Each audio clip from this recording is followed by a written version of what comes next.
इतना छोटा सा ये रोड है यार, यहाँ पे बड़े बड़े ट्राले और डंपर ये गुजर रहे हैं। तो भाई गुजारिश है गवर्नमेंट से, ये ट्रैफिक पुलिस वालों से कि इतने बड़े बड़े डंपर इस रोड पे ना छोड़े जाए। ये बंदा एक्सपायर हो गया जिसकी बाइक है, ये फूड पांडा का राइडर है। वहाँ जब गए मुर्दा खाने में, मैंने उसकी हालत देखी तो बस फिर मैं और क्या बताऊँ।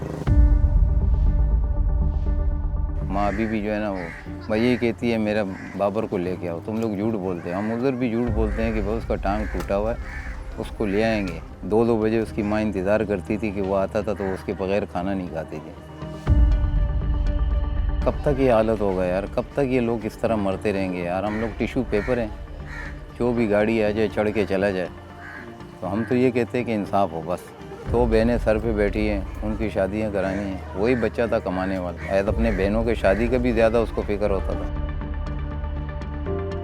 नाजरीन, नॉर्थ कराची लंडी कोतल चौरंगी के करीब रात को एक अफसोसनाक ट्रैफिक हादसा रूनुमा हुआ है, जिसमें एक 22 साला फूड पांडा राइडर अपनी जान की बाजी हार चुका है। मेरा नाम सादिक हुसैन है। जो बाबर जो शहीद हुआ है वो मेरा भतीजा है। बाबर की उम्र कम से कम 20 से 22 साल या 21 साल इतनी थी। सुबह जो है वो दर्जी का काम सीखता था, दोपहर में घर के साथ ये पीछे गली में ही चिप्स का ठेला लगाता था। शाम को रात को चला जाता था फूड पांडे का चक्कर में कि भाई मैं 2 पैसे कमाऊँ और अपने माँ बाप के हाथ में दूँ। महंगाई का हालत है। मुझे ऐसे इतला पहुंची कि मैं रात को जो है ना घर पे था, मुझे इसी के दोस्त थे मोहल्ले के बच्चे, जैसे उनको पता चला सारे भागे गए। तो उन्होंने फ़ोन किया, चाचा आप कहाँ पर हो? मैंने कहा मैं तो घर पे हूँ। खैरियत? बोला चाचा आप ज़रा बासी आ जाओ। मैंने बेटा वो बताओ तो सही, खैरियत तो है? बोला वो उसका बाबर का एक्सीडेंट हो गया और वो एक्सपायर हो गया। तो फिर मेरा अल्लाह ने मेरे को हिम्मत दी कि मैं गाड़ी बैठा चलाने लगा। मेरा दूसरा भतीजा उससे बड़ा, उसको साथ बैठाया, उसके दूसरे दोस्त को बैठाया।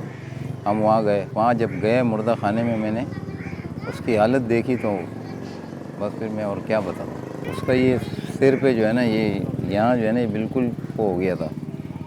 और नीचे फिर मेरे देखने का हिम्मत ही नहीं रहा, क्योंकि एक सगा खून और भतीजा मेरा, मैं जिस हालत में उसको देख रहा हूँ, तो उसको तो अगर आम आप जैसे लोग देखेंगे वो भी, उनके भी अबदीदा हो जाएंगे वो, कि जिस तरह उसकी हालत थी। जो ट्रक पकड़ा गया है, ड्राइवर भी लाकअप में था। मेरे मुद्दईयत में FIR कटी है। अगर मिसाल है कि किसी और गाड़ी ने मारा है, तो आजकल तो सोशल मीडिया कैमरे लगे हुए हैं, ऐसे जगह पे उसको शहीद कर दिया कि पूरे कैमरे ही कैमरे लगे हैं। CC फुटेज निकल आएगी, और अगर निकल आएगी तो पुलिस का काम है उसको पकड़ना। अगर किसी और गाड़ी ने हिट किया और वो उस पर चढ़ा है ट्रक, तो उनका काम है ना उसको पकड़ना। ना तो आप पकड़ोगे ना हम पकड़ेंगे। ये पुलिस का काम है, जो इन्वेस्टिगेशन के पास जाएगी, इन्वेस्टिगेशन वाले पकड़ेंगे। हेवी गाड़ियों का जो है उनका शहर में दाखिले पर पाबंदी है। ये अगर 11 बजे वाक़या हुआ या 10:30 बजे वाक़या हुआ है और इतना लोड गाड़ी जा रही है, तो ये किसके उस पर जा रही है? कैसे जा रही है? शहर के अंदर एक बच्चे को कुचलते हुए जा रही है, कैसे जा रही है? कब तक ये हालत होगा यार, कब तक ये लोग इस तरह मरते रहेंगे यार। हम लोग टिश्यू पेपर हैं, जो भी गाड़ी आ जाए चढ़ के चला जाए। तो हम तो ये कहते हैं कि इंसाफ हो बस, किसी का बच्चा ना जाए जिस तरह जा रहे हैं। और आप लोग खुद देख रहे हो, हर जगह आप लोग पहुंच जाते हो, आप लोग देखते हो कि किस मौत किस तरीके से मरते हैं। तो कभी इनके अपने मरे तो इनको पता चले। माँ अभी भी जो है ना वो भाई यही कहती है मेरा बाबर को लेके आओ। तुम लोग झूठ बोलते हैं, हम उधर भी झूठ बोलते हैं कि भाई उसका टांग टूटा हुआ है, उसको ले आएंगे। तो झूठ बोलते हो, ले आओ, मुझे मेरे को दिखाओ। 2-2 बजे उसकी माँ इंतज़ार करती थी कि वो आता था, तो उसके बगैर खाना नहीं खाती थी।